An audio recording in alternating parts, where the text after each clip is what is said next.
Welcome, everyone, and thank you for joining this virtual conference on Jewish-Muslim relations through the ages, coexistence, and conflict.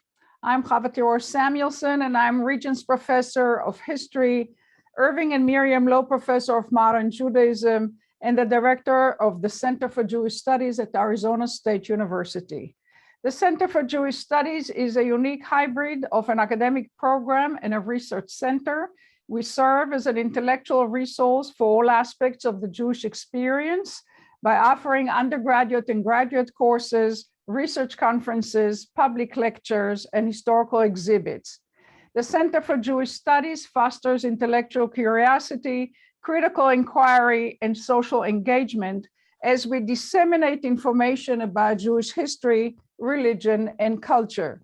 We are committed to the study of the past for the sake of addressing present challenges and creating a better future.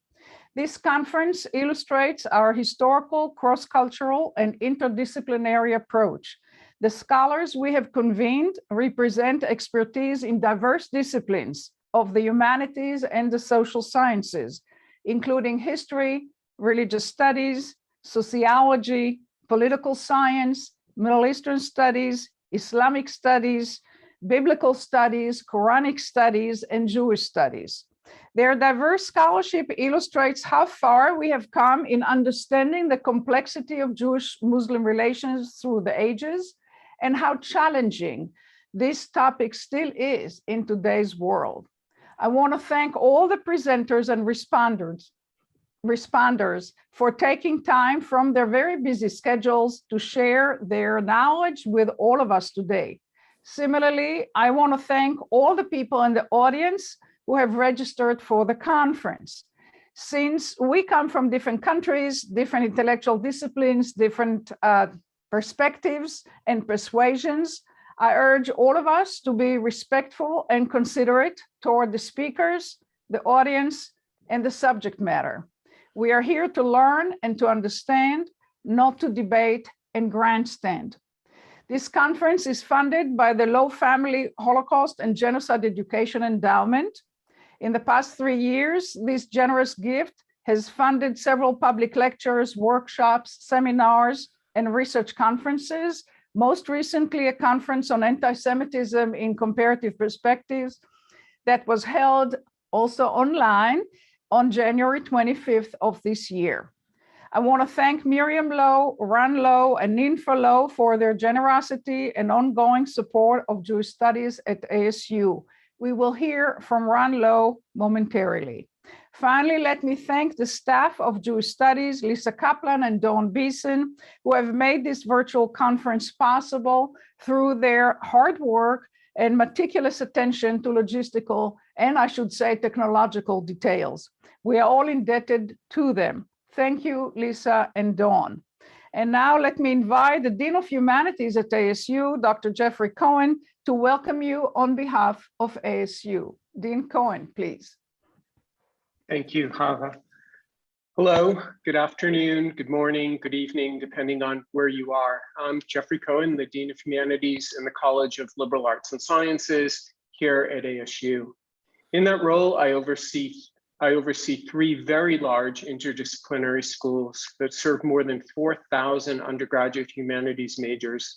During this current semester, have filled 43,000 seats in classes on languages, writing, literature, history, philosophy, religious studies, linguistics, and more. Our impact and our skill are large. I also oversee 14 programs and centers. Jewish Studies is both a program and a center, and to my mind has pride of place within this constellation. Under the visionary leadership of Hava, Jewish Studies has long offered intellectually rigorous and culturally essential programming to a wide community, activating at every turn the ASU mission of access and inclusion. Then more than 300 people from around the world are joining us today to explore the topic of Jewish and Muslim relations through the ages is a testament to the program's success. I want to welcome you to this community and express my hope that you will leave this conversation with a deeper knowledge of the historical complexities of religious coexistence, as well as a storehouse of possibilities for better futures. This event also happens to launch Humanities Week here at ASU, a week full of lectures, open classes, and hands-on activities that celebrate the flourishing of the humanities at the university. I cannot think of a better way to launch this week than the gathering we have here today. I thank the Lowe family and the organizers, and I look forward to learning along with you this Sunday. Welcome. Thank you very much. And I would now like to invite Ron Lowe to say a few words on behalf of the Lowe family. Ron, please. Hava, thank you for the opportunity to say a few words of welcome and provide some context for why the Lowe family, that's my mother Miriam, as you mentioned, my wife Ninfa, who's seated right next to me, and our 4 children, Rachel, Michael, Daniel, and Adam, while we're also very pleased to provide support through the Lowe Family Holocaust and Genocide Education Endowment of today's conference, co-sponsored by the ASU Center for Jewish Studies and the ASU Malikian Center. First, let me provide some background. My father lost his grandparents on his mother's side and half of his aunts and uncles on his mother's side during the Holocaust. Those relatives lived in Beitan, a small shtetl in what is now Belarus, and one day they and the other Jews in Belarus were lined up by the Nazis and murdered. And on my mother's side, my uncle, my mother's brother while serving in the US Army Air Corps, was shot down by the Germans while navigating a mission over Europe. So this endowment is a memorial for them so that our family can, in a small way, help ensure the study of the Holocaust and genocide at ASU in perpetuity. Second, today's conference is a particular treat for our family. The prior conference and lectures we sponsored largely focused on the Ashkenazi. Today's conference shifts that focus, at least to some extent, to the Sephardi.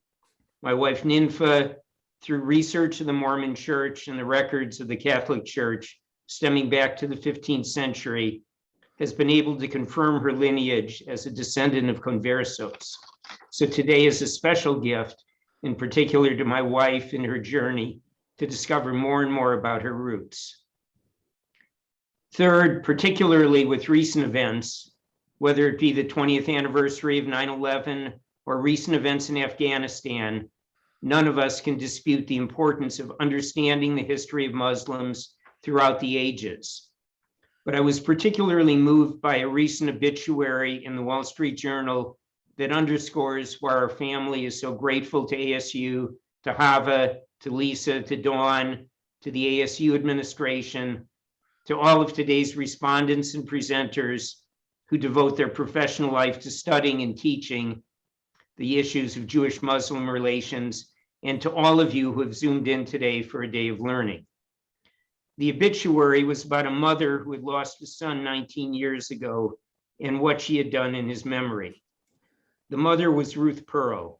She was born in Baghdad, and when she was 5 years old, she and her family found themselves in the midst of the Farhud, a pogrom in 1941 during Shavuos that included a rampage of looting, murder, and other violence that led to an estimate of more than 150 Jewish deaths.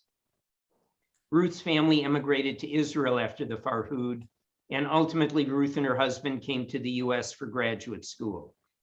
Ruth and her husband had 3 children, 2 daughters and a son. Ruth and her husband could have imbued their children with a sense of bitterness from the Farhud, from the way Jews were treated in Ruth's native country, but rather they imbued in their children the worth of education and understanding. Their son Daniel became a journalist, and in 2002, Daniel traveled to Pakistan for the Wall Street Journal to report on militant networks there, as the Wall Street Journal tried to explain the roots of terrorism. As most of you no doubt know, Ruth's son, Daniel Pearl, was kidnapped, and less than 2 weeks after his kidnapping, he was beheaded. Among his last words were, "My father is Jewish, my mother is Jewish, I am Jewish."